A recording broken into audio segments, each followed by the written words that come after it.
ലഹരിക്കായി വേദന സംഹാരികൾ തേടി യുവാക്കൾ. ക്യാൻസർ ബാധിതർക്ക് നൽകുന്ന വേദന സംഹാരി ഗുളികകൾ ഉപയോഗിച്ച യുവാക്കളെ പോലീസ് അറസ്റ്റ് ചെയ്തു. ഓപ്പറേഷൻ തൂഫാന്റെ ഭാഗമായി ഇടുക്കി നെടുങ്കണ്ടം പോലീസ് നടത്തിയ പരിശോധനയാണ് 3 യുവാക്കൾക്ക് പിടിവീണത്.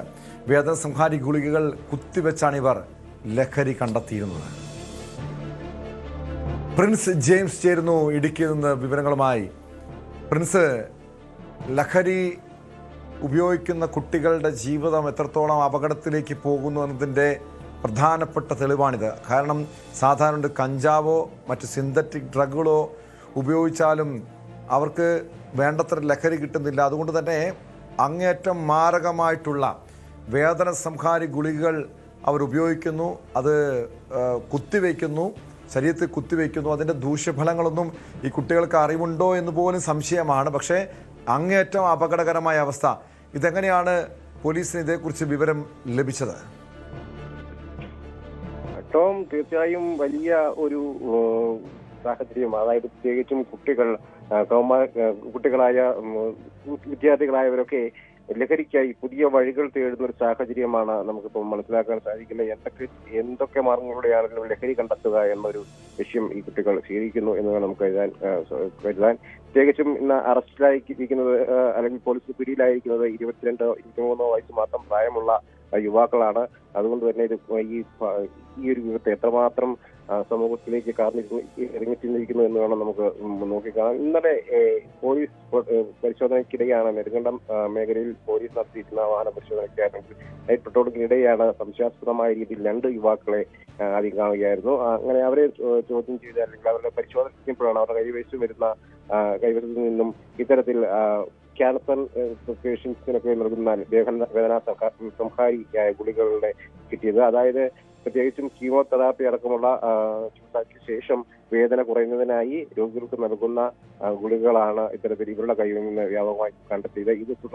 ഇതോടൊപ്പം തന്നെ ഇത് സിറിഞ്ചുകളും ഒപ്പം ഇത് ഉപയോഗിക്കാനുള്ള വിവിധ മാർഗ രീതികളും ഒക്കെ ഇവരെ ഇന്ന് കണ്ടെത്തുന്നത്. പ്രത്യേകിച്ചും പ്ലാസ്റ്റിക് കുപ്പികളിലേക്ക് കപ്പളത്തിന്റെ തണ്ടുകളൊക്കെ അകത്തേക്ക് കയറ്റി വെച്ച് അങ്ങനെയൊക്കെയുള്ള രീതിയിലാണ് ഇവർ ഇത് ഉപയോഗിച്ചിരുന്നത്. ഇത്തരത്തിൽ ഇവരോട് പിന്നീട് പോലീസ് ചോദ്യം ചെയ്ത് മനസ്സിലാക്കിയപ്പോഴാണ് ഇവർ ഉപയോഗിക്കുന്ന രീതിയൊക്കെ പോലീസിന് മനസ്സിലായത്. അതിന്റെ വേദന സംഹാരി വളരെ ദ്രാവക രൂപത്തിലാക്കുകയും അങ്ങനെ അത് ഇഞ്ചക്ഷൻ എടുക്കുന്ന രീതിയിലേക്ക് എത്തുന്നു. ഒപ്പം പിന്നീട് കഞ്ചാവ് വരിക്കുന്നു. അങ്ങനെ ദിവസങ്ങളോളം നീണ്ടു നടക്കുന്ന രീതിയിലേക്ക് ലഹരി മാറും എന്നൊക്കെയാണ് ഇവർ പോലീസിനെ അറിയിക്കുന്നത്. ഇതിൽ വലിയ തോതിലുള്ള രീതിയിൽ ഇവർ ഉപയോഗിച്ചിരുന്നു, അല്ലെങ്കിൽ ഇത്തരത്തിൽ കൂടുതൽ ആളുകൾ ഇന്നത്തുണ്ടെന്ന് തന്നെയാണ് സംശയം. പ്രത്യേകിച്ചും കട്ടപ്പനയിലെ ഒരു മെഡിക്കൽ ഷോപ്പിൽ നിന്നാണ് ഈ വിദ്യാർത്ഥികൾ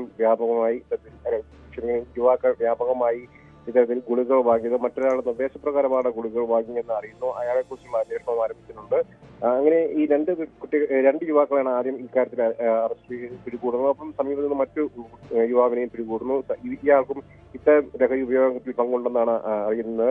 എന്തായാലും കൂടുതൽ യുവാക്കൾ അല്ലെങ്കിൽ കൂടുതൽ ആളുകൾ ഇത്തരം മാരകമായ ലഹരി ഉപയോഗത്തിലേക്ക് വേദന സംഹാരിയൊക്കെ ഉപയോഗിക്കുന്ന രീതിയിലേക്ക് മാറിയിട്ടുണ്ടെന്ന് വേണം പോലീസ് കരുതുന്നത്. ശക്തമായ ഒരു അന്വേഷണം തന്നെയാണ് ഈ വിഷയത്തിൽ നടക്കുന്നത്.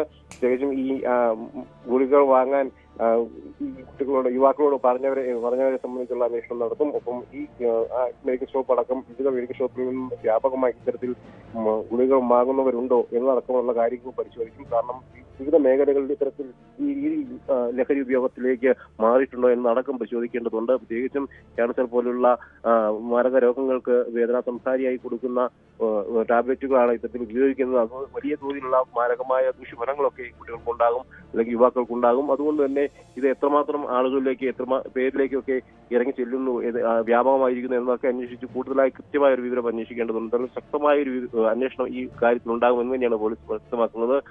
തീർച്ചയായും വിശദമായി തന്നെ പരിശോധിക്കേണ്ട വിഷയമാണ്. പ്രിൻസ് ജെയിംസ് തുടരുക. അതിനു മുൻപ് മറ്റ് 2 പ്രധാനപ്പെട്ട പ്രതികരണം കൂടി പുറത്തു വന്നിട്ടുണ്ട്.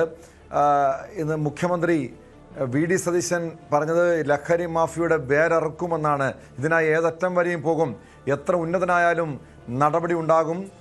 ഈ കുട്ടികളിലൂടെ കുടുംബത്തെയും നാടിനെയും ലഹരി തകർക്കുകയാണെന്നും മുഖ്യമന്ത്രി നേരത്തെ വ്യക്തമാക്കിയിരുന്നു. അതോടൊപ്പം ഈ കൊച്ചിയിൽ കൂടുതലും പെൺകുട്ടികൾ ലഹരിക്ക് അടിമപ്പെടുന്നുവെന്ന് ഉമാ തോമസ് MLA ആണ് തുറന്നു പറഞ്ഞത്. മാത്രമല്ല സ്വന്തം ഈ അമ്മമാർക്ക് മക്കളുടെ മുന്നിൽ കിടന്നുറങ്ങാൻ പോലും ഭയമാണെന്ന ഒരു യാഥാർത്ഥ്യ അവസ്ഥ കൂടി ഉമാ തോമസ് പങ്കുവയ്ക്കുന്നുണ്ട്. കാരണം അത്രയധികം ലഹരി കുടുംബങ്ങളെ തകർക്കുന്നു, നാടിനെ തകർക്കുന്നു, പല കുട്ടികളുടെയും ജീവിതം, ഭാവി ജീവിതം തന്നെ തകർക്കുന്നൊരവസ്ഥയിലേക്ക് കാര്യങ്ങൾ പോകുന്നു. ഈ മുഖ്യമന്ത്രിയുടെയും ഉമാ തോമസ് MLA പ്രതികരണങ്ങളിലേക്ക്. നമ്മുടെ നാടിനെ, നമ്മുടെ കുഞ്ഞുങ്ങളെ, നമ്മുടെ വളർന്നു വരുന്ന നമ്മുടെ ചെറുപ്പക്കാരെ ഈ മയക്കുമരുന്നിനും അവരുടെ ലോബിക്കും അവരുടെ മാഫിയയ്ക്കും വിട്ടുകൊടുക്കാൻ തയ്യാറല്ല എന്നുള്ള പ്രഖ്യാപനവുമായിട്ടാണ് എക്സൈസ് വകുപ്പ് മുന്നോട്ട് പോകുന്നത്. ഇവിടെ ബഹുമാനപ്പെട്ട മന്ത്രി വിശദീകരിച്ചതുപോലെ കൃത്യമായ ഒരു ചാനലിലൂടെ, കൃത്യമായ പദ്ധതികളിലൂടെ ഇതിന്റെ വേരറക്കുക എന്നതാണ് നമ്മുടെ കാര്യം. ആരാണ് ഇവിടെ വിപണനം ചെയ്യുന്നത്?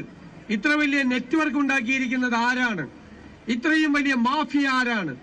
ആ മാഫിയയെ മുഴുവൻ എവിടെ നിന്നാണ് ഇത് വരുന്നതെങ്കിലും, ഏത് സംസ്ഥാനത്ത് നിന്നാണ് ഇത് വരുന്നതെങ്കിലും, ഏത് മാർഗത്തിലൂടെയാണ് വരുന്നതെങ്കിലും അതിനെ മുഴുവൻ ഇല്ലാതാക്കാൻ വേണ്ടിയിട്ടുള്ള കഠിനമായ പരിശ്രമങ്ങളുമായി എത്ര വലിയ ഉന്നതന്മാരാണെങ്കിലും, എത്ര വലിയ ആളുകളാണെങ്കിലും അവരെ നിയമത്തിന്റെ മുന്നിൽ കൊണ്ടുവന്ന് ഇത് അവസാനിപ്പിക്കാനുള്ള ദൃഢനിശ്ചയത്തോടു കൂടിയാണ് സർക്കാർ മുന്നോട്ട് പോകുന്നത്. ലഹരി ഒരു വിപത്താണെന്ന് പലരും തിരിച്ചറിഞ്ഞിട്ട് അത് വീണ്ടും വീണ്ടും അതിലേക്ക് അടിമപ്പെടുന്ന ആളുകളെയാണ് നമ്മൾ കണ്ടുകൊണ്ടിരിക്കുന്നത്. പ്രത്യേകിച്ച് യങ്സ്റ്റേഴ്സ്, അതിൽ കൂടുതൽ പെൺകുട്ടികൾ തന്നെ ഇത്തരം വിഷയങ്ങളിൽ മുൻപന്തിയിൽ നിൽക്കുന്ന ഒരു കാഴ്ചയാണ് ഇന്ന് കൊച്ചിയിൽ നമ്മൾ കണ്ടുകൊണ്ടിരിക്കുന്നത്.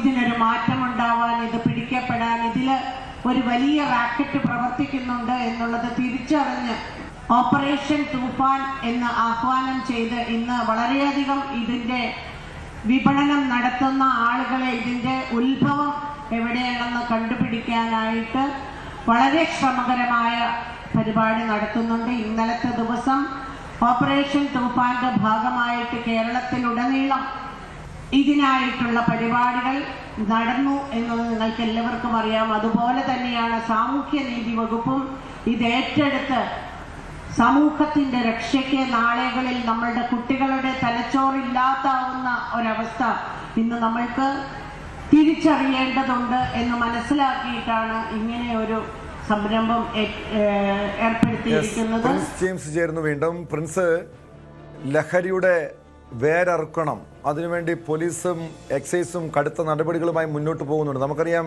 ഈ ലഹരി ഒഴുകി വരുന്ന വഴി എവിടെയൊക്കെയാണെന്ന്. പ്രത്യേകിച്ചും സംസ്ഥാനത്തിൻ്റെ അതിർത്തി ജില്ലകൾ ഇടുക്കി, കാസർഗോഡ്, പാലക്കാട് ഉൾപ്പെടെയുള്ള ജില്ലകൾ വഴിയാണ് വ്യാപകമായ രീതിയിൽ ഈ ലഹരിയുടെ കടത്ത് നടക്കുന്നത്. ഇടുക്കി ജില്ല കേന്ദ്രീകരിച്ച് ഈ ലഹരി തടയാൻ വേണ്ടി ഏത് രീതിയിലാണ് നടപടികൾ മുന്നോട്ട് പോകുന്നത്? തീർച്ചയായും ഇടുക്കിയിലെ അതിർത്തി മേഖലകൾ കേന്ദ്രീകരിച്ചൊക്കെ എക്സൈസിന്റെയും പോലീസിന്റെയും ഒക്കെ പരിശോധനകൾ കർശനമായി നടക്കുന്നുണ്ട്. എങ്കിൽ പോലും കൃത്യമായൊരു രീതിയിൽ ഇത്തരത്തിൽ ലഹരി വ്യാപാരം തടയുന്നതിനുള്ള നടപടികൾ ഉണ്ടോ എന്നത് സംശയമാണ്. പ്രത്യേകിച്ചും കമ്പം, ബോഡി, കോയമ്പത്തൂർ തുടങ്ങിയ വിവിധ മേഖലകളിൽ നിന്നുള്ള അതിർത്തി ചെക്ക് പോസ്റ്റുകൾ വഴി, അതായത് കമ്പംപേട്ട, കുമളി, ബോഡിപേട്ട, ചിന്ന ചെക്ക് പോസ്റ്റുകൾ വഴിയാണ് കൂടുതലായി ഇടുക്കിയിലേക്ക് ലഹരി മരുന്നുകൾ എത്തുന്നത്. അതിനോടനുബന്ധിച്ചുള്ള ഈ പ്രധാന പാതകളോടനുബന്ധിച്ച് സമാന്തര പാതകൾ കേന്ദ്രീകരിച്ചാണ് പലപ്പോഴും നടന്നും കാൽനടയായും മറ്റുമൊക്കെയാണ് ലഹരി വസ്തുക്കൾ ഈ ഇടുക്കിയിലേക്ക് എത്തുന്നത്, ഇടുക്കിയിലെ വിവിധ മേഖലകളിലേക്ക് എത്തുന്നത്. തുടർന്ന് മറ്റ് പ്രദേശങ്ങളിലേക്ക് കൊണ്ടുപോകുന്ന സാഹചര്യമുണ്ട്. കഞ്ചാവ് അടക്കമുള്ള ലഹരി വസ്തുക്കൾ ഇത്തരത്തിൽ കൊണ്ടുവരുന്നുണ്ട്. എന്നാൽ ഇങ്ങനെ കൊണ്ടുവരുന്നതിൽ വളരെ ശതമാനവും പിടിക്കപ്പെടുന്നില്ല എന്ന് തന്നെ വേണം കരുതാൻ. കാരണം വലിയ തോതിലുള്ള ലഹരി വേട്ട ചിലപ്പോഴൊക്കെ തമിഴ്നാട്ടിൽ നടക്കുമ്പോഴും നമുക്ക് അനുവാദികമായുള്ള വലിയ ലഹരി വേട്ടകളൊന്നും കേരളത്തിലെ അതിർത്തി മേഖലകൾ കേന്ദ്രീകരിച്ച് അങ്ങനെ നടക്കാറില്ല. വലിയ തോതിലുള്ള പിടികൂടുന്നില്ല. ചെറിയ തമിഴ്നാട്ടിലെ പ്രത്യേകിച്ചും കമ്പം മേഖലകളിലൊക്കെ കഞ്ചാവ് അടക്കമുള്ള അല്ലെങ്കിൽ മറ്റു ലഹരി വസ്തുക്കളൊക്കെ എത്തിയ ശേഷം വിവിധ വിതരണക്കാർക്കൊക്കെയായി ചെറിയ 2-3 കിലോ ഒക്കെ രീതിയിലുള്ള അളവിലൊക്കെയാണ് ഇത് കൊടുത്തുവിടുന്നത്. പ്രത്യേകിച്ചും ബസ്സുകളിൽ, ഒപ്പം ഈ സമാന്തര സർവീസുകൾ നടത്തുന്ന വാഹനങ്ങളിൽ തമിഴ്നാട്ടിൽ നിന്നും കേരളത്തിലേക്ക് ദിവസേന തൊഴിലാളികൾക്കൊപ്പം പിന്നെ അതോടൊപ്പം തന്നെ ചരക്ക് വാഹനങ്ങൾ, പലചരക്ക് വാഹനങ്ങൾ തുടങ്ങിയ പലചരക്ക് വസ്തുക്കൾ, പച്ചക്കറികൾ തുടങ്ങിയൊക്കെ എത്തുന്ന ചരക്ക് വാഹനങ്ങളിലൊക്കെ ഇത്തരത്തിൽ ലഹരി വസ്തുക്കൾ കൊണ്ടുവരുന്നതായി മുൻപ് നമുക്ക് കണ്ടെത്തിയിട്ടുണ്ട്. അതോടൊപ്പം തന്നെ ടൂറിസം മേഖലകൾ കേന്ദ്രീകരിച്ച് സിന്തറ്റിക് ഡ്രഗ്സിന്റെ ഒക്കെ ഉപയോഗവും പലപ്പോഴും നമ്മൾ പിടികൂടിയിട്ടുണ്ട്. എന്നാൽ ഈ മേഖലകൾ കേന്ദ്രീകരിച്ച് ഓപ്പറേഷൻ തൂഫാന്റെ ഭാഗമായുള്ള പരിശോധനകളൊക്കെ ഉണ്ടെങ്കിൽ പോലും ശക്തമായ രീതിയിലുള്ള പരിശോധനകൾ ഇതുവഴിയും നടന്നിട്ടില്ലെങ്കിൽ ശക്തമായ ഇടപെടൽ ഈ മേഖലയിൽ ഉണ്ടായിട്ടില്ല എന്ന് വേണം കരുതാൻ. കൂടുതൽ ശക്തമായ ഇടപെടൽ ഇത്തരം ഭാഗങ്ങളിൽ ഇനി ഉണ്ടാവും എന്ന് വേണം എഴുതാൻ വരും ദിവസങ്ങളിലൊക്കെ ഇതിനോടനുബന്ധിച്ചുള്ള കൂടുതൽ ആളുകളിലേക്ക് ഏതൊക്കെ കണ്ണുകൾ മുഖേനയാണ് ഇങ്ങനെ ലഹരി എത്തുന്നത്, ഈ വിതരണക്കാരന്റെ വ്യക്തമാണ്. പ്രിൻസ് ജെയിംസ് ആണ് വിവരങ്ങൾ നൽകിയത്. മറ്റൊരു പ്രധാനപ്പെട്ട വാർത്തയിലേക്ക്. കൂടുതൽ വാർത്തകൾക്ക് news 18 Keralam YouTube channel subscribe ചെയ്യുക.